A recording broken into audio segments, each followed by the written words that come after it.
touch, I could with just one touch, I could feel my body giving.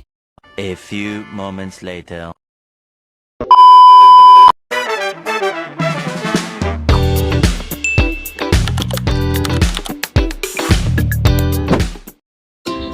Assalamualaikum warahmatullahi wabarakatuh. Halo teman-teman semuanya, perkenalkan nama saya Nurul Sada, NIM 2511170142. Saya berkuliah di Universitas Islam Negeri Palangkaraya, program studi pendidikan guru madrasah ibtidaiyah, Fakultas Tarbiyah dan Ilmu Keguruan. Oke teman-teman, jadi di video kali ini kita akan membahas tentang peran pendidikan kesehatan dalam membentuk perilaku hidup bersih dan sehat atau PHBS siswa SD maupun MI. Video materi ini dibuat untuk memenuhi tugas kuliah, kajian dan pembelajaran menjas-jas. Yuk kita simak dan dengarkan bersama-sama. Baik, di sini materi yang akan kita bahas, yang pertama yaitu ada pengertian pendidikan kesehatan dan PHBS siswa, yang kedua peran pendidikan kesehatan dalam membentuk PHBS siswa, dan yang terakhir faktor-faktor yang mempengaruhi keberhasilan pendidikan kesehatan dalam membentuk PHBS siswa. Masuk ke materi yang pertama yaitu pengertian pendidikan kesehatan dan PHBS di SD maupun MI. Pendidikan kesehatan merupakan suatu proses pembelajaran yang memberikan pengetahuan dan kesadaran kepada peserta didik tentang pentingnya menjaga kesehatan diri dan lingkungan. Lalu ada perilaku hidup bersih dan sehat atau PHBS sendiri merupakan bagian integral dari pendidikan kesehatan. PHBS didefinisikan sebagai tindakan atau kebiasaan yang dilakukan secara sadar berdasarkan pengetahuan kesehatan untuk menjaga dan meningkatkan derajat kesehatan individu maupun kelompok. Dalam konteks SD maupun MI, anak-anak berada pada fase perkembangan yang sangat dipengaruhi oleh pembiasaan dan keteladanan guru, serta lingkungan sekolah.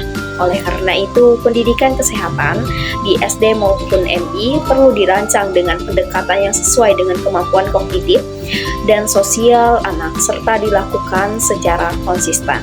Lanjut pada materi yang kedua yaitu tentang peran pendidikan kesehatan dalam membentuk PHBS siswa. Pendidikan kesehatan berperan sebagai sarana utama dalam mengenalkan siswa kepada prinsip-prinsip hidup bersih dan sehat. Melalui pembelajaran formal maupun informal, siswa memperoleh informasi tentang tindakan apa saja yang dilakukan untuk menjaga kesehatan tubuh dan lingkungan sekolah mereka. Misalnya, memberikan pengetahuan. Pendidikan kesehatan membantu siswa memahami perilaku hidup bersih dan sehat. Contohnya, mencuci tangan sebelum makan dan setelah dari toilet. Pembelajaran ini dilakukan secara terstruktur agar mudah dipahami oleh siswa. Lalu ada yang kedua yaitu menanamkan nilai dan sikap. Pendidikan kesehatan tidak hanya memberikan pengetahuan tetapi juga membentuk sikap positif dan siswa juga memahami manfaat menjaga kebersihan. Perilaku bersih dapat mencegah penyakit seperti diare dan infeksi kulit. Ada juga pembiasaan di sekolah. Nah, pendidikan kesehatan diterapkan melalui kegiatan rutin, contohnya menyikat gigi, membersihkan kelas, membuang sampah pada tempatnya. Jadi pembiasaan seperti ini dilakukan secara terus-menerus agar menjadi kebiasaan siswa. Lalu ada juga peran guru. Guru tidak kalah penting. Guru berperan sebagai fasilitator dan teladan, lalu seperti yang kita ketahui saja siswa akan cenderung meniru perilaku guru. Contoh, apabila guru duduk di atas meja, peserta didik pasti akan melihat hal tersebut dan akan menirukan di kemudian hari. Jadi guru harus membantu membentuk budaya sekolah yang baik, jangan sampai memberikan contoh buruk kepada siswa. Lanjut pada materi yang ketiga yaitu ada faktor-faktor yang mempengaruhi keberhasilan pendidikan kesehatan dalam membentuk PHBS siswa. Salah satu faktor yang paling penting yang mempengaruhi keberhasilan pendidikan kesehatan adalah peran guru. Kenapa? Karena guru berfungsi sebagai peran utama atau fasilitator yang menciptakan suasana belajar yang menyenangkan dan memotivasi siswa agar mampu menanamkan kebiasaan hidup sehat. Selain itu, ada beberapa faktor lainnya juga yang mempengaruhi keberhasilan keberhasilan pendidikan kesehatan dalam membentuk PHBS siswa tersebut. Yang pertama ada fasilitas dan sarana, yang kedua dukungan orang tua, yang ketiga metode pembelajaran, dan yang keempat ada faktor internal siswa. Yang pertama itu ada fasilitas dan sarana. Fasilitas dan sarana yang tersedia di sekolah juga sangat mempengaruhi keberhasilan PHBS ini. Sekolah yang menyediakan fasilitas tempat cuci tangan yang layak, toilet yang bersih, dan tempat sampah yang cukup akan mendukung siswa dalam menerapkan kebiasaan bersih dan sehat setiap hari. Lalu ada dukungan orang tua. Dukungan orang tua juga menjadi faktor yang tidak kalah penting.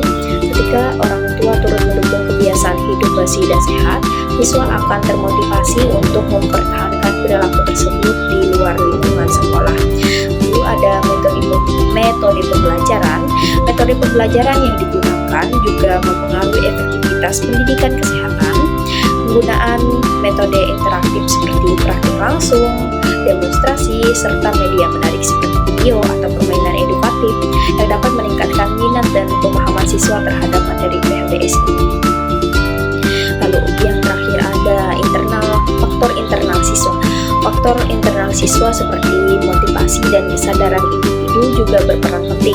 Walaupun sekolah telah memberikan pendidikan kesehatan yang baik, keberhasilan akhir tetap bergantung pada kesadaran siswa untuk melakukan kebiasaan sehat secara konsisten.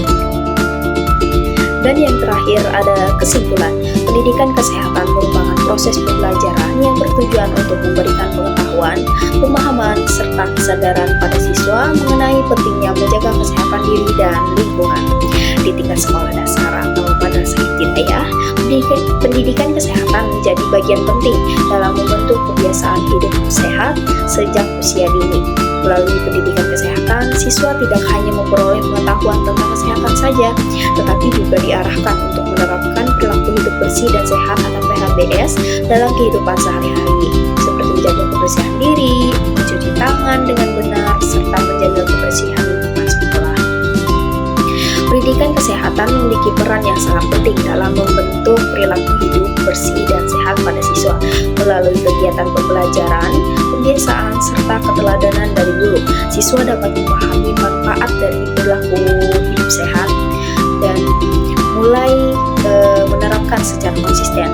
Demikian penjelasan mengenai peran pendidikan kesehatan dalam membentuk PHBS siswa. Semoga video ini bermanfaat bagi teman-teman semuanya. Wabillahi taufiq wal hidayah. Wassalamualaikum warahmatullahi wabarakatuh. I just had to let you know you're